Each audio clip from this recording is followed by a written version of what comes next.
ನಮಸ್ಕಾರ. ಇವತ್ತು ನಮ್ಮ ಜೊತೆ ಇದ್ದಾರೆ ಸಿಂಧು ಅವರು ಮಂಡ್ಯ ಜಿಲ್ಲೆ ಶ್ರೀರಂಗಪಟ್ಟಣ ತಾಲೂಕಿಂದ ಬಂದಿದ್ದಾರೆ.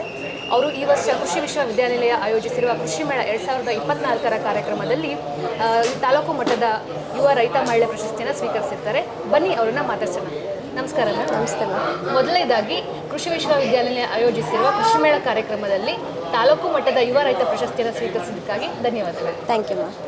ಮ್ಯಾಮ್, ನಿಮ್ಮ ಏನೇನು ಕೃಷಿ ಮಾಡ್ತಾ ಇದ್ದೀರಾ, ಯಾವ ಯಾವ ರೀತಿಯಾದ ಬೆಳೆಗಳನ್ನು ಬೆಳೀತಿದ್ದೀರಾ, ಅದರ ಕುರಿತಾಗಿ ನಮಗೆ ಪರಿಚಯ ಮಾಡಿಕೊಡಿ. ನಾವು ಎಲ್ಲ ಥರದ್ದು ಬೆಳೆ ಎಲ್ಲ ಬೆಳಿತೀವಿ ಮ್ಯಾಮ್. ಇವಾಗ ರೀಸೆಂಟಾಗಿ ನಾವು ಜಾಸ್ತಿ ಸೊಪ್ಪು, ಕಿರಿಕಿರಿ ಆಗ್ಬೋದು, ಕೊತ್ತಂಬರಿ ಆಗ್ಬೋದು, ಪಾಲಕು, ಮೆಂತ್ಯ, ಈ ಥರ ಸೊಪ್ಪುಗಳು ಅಂದರೆ ಇವಾಗ ಈ ಟೊಮೊಟೊ ಇದೆಲ್ಲ ಬೆಳೀತಾಯಿಲ್ಲ ಮ್ಯಾಮ್. ಜಾಸ್ತಿ ಊಜಿ ಬೀಳೋದು ಅದೆಲ್ಲ ಹಿಂಸೆ ಆಗ್ತಿತ್ತು. ನಮಗೆ ಕೆಮಿಕಲ್ ಔಷಧಿ ಎಲ್ಲ ಹೊಡಿತಾ ಇದ್ವಿ, ನಮಗೆ ಎಫೆಕ್ಟ್ ಆಗ್ತಿತ್ತು. ಅದಕ್ಕೆ ಅದನ್ನು ನಿಲ್ಲಿಸ್ಬಿಟ್ಟು ಇವಾಗೆಲ್ಲ ಇದು ಸೊಪ್ಪುಗಳ ಐಟಮ್ ಎಲ್ಲ ಬೆಳ್ಕೊಂಡು ಕೂಲಿ ಕಾರ್ಮಿಕರಿಗೆಲ್ಲ ಕೆಲಸ ಕೊಟ್ಕೊಂಡು ಸೊಪ್ಪು ಎಲ್ಲ ಮಾಡ್ಕೊಂಡಿದ್ದೀವಿ. ಸೊಪ್ಪು ತರಕಾರಿ ಬೆಳೆಗಳನ್ನು ಬೆಳೀತಾ ಇದ್ದೀವಿ.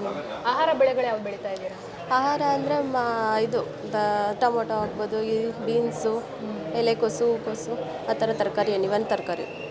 ಹಾಂ.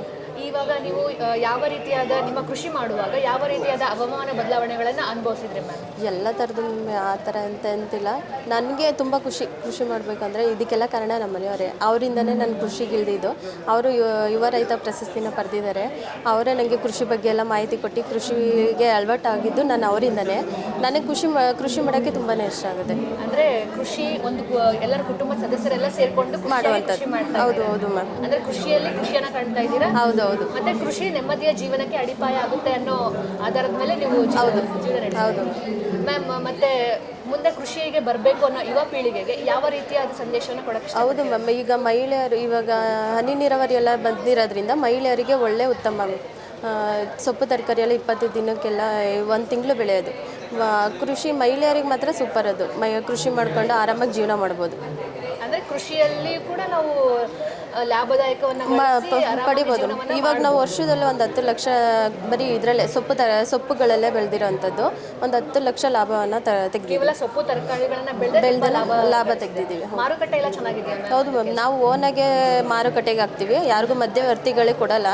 ನಾವೇ ಓನಾಗಿ ತಗೊಂಡೋಗಿ ಮಾರೋದು. ಮಧ್ಯವರ್ತಿಗಳಿಲ್ಲದೆ ನೀವು ನಾವೇ ಮಾರುಕಟ್ಟೆಯಲ್ಲಿ ಲಾಭ ಇದೆ. ಹೌದು ಹೌದು ಮ್ಯಾಮ್. ಮತ್ತೆ ಎಲ್ಲ ಕಾಮರ್ಸ್ ಪ್ಲಾಟ್ಫಾರ್ಮ್ಗಳನ್ನೆಲ್ಲ ಬಳಸ್ಕೊತಾ ಇದ್ದೀವಿ. ನಮ್ದು ಈಗ ಬೆಂಗಳೂರಿಗೆಲ್ಲ ಹಾಕ್ತೀವಿ ಮೇಡಮ್. ಈಗ ನಮ್ದರಿ ಕಂಪ್ನಿಗಳು ಆ ಕಡೆ ಇದಕ್ಕೆಲ್ಲ ಕಂಪ್ನಿಗಳಿಗೆಲ್ಲ ಹಾಕ್ತೀವಿ ಸೊಪ್ಪುಗಳೆಲ್ಲನೇ. Okay ma'am. ಇವಾಗ ಇಷ್ಟೊತ್ತು ನಿಮ್ಮ ಅಮೂಲ್ಯ ಸಮಯವನ್ನು ನಮ್ಮ ಜೊತೆ ವ್ಯಯಿಸಿ ನಿಮ್ಮ ಅಭಿಪ್ರಾಯವನ್ನು ನಮ್ಮ ಜೊತೆ ಹಂಚ್ಕೊಂಡು ಕೃಷಿ ಬಗ್ಗೆ ಇನ್ನೊಂದು ನೋಟವನ್ನು ನೀವು ನಮ್ಮ ಜೊತೆ ಹಂಚ್ಕೊಂಡಿದ್ದಕ್ಕೆ ತುಂಬ ತುಂಬ ಧನ್ಯವಾದ. Thank you ma'am. Thank you.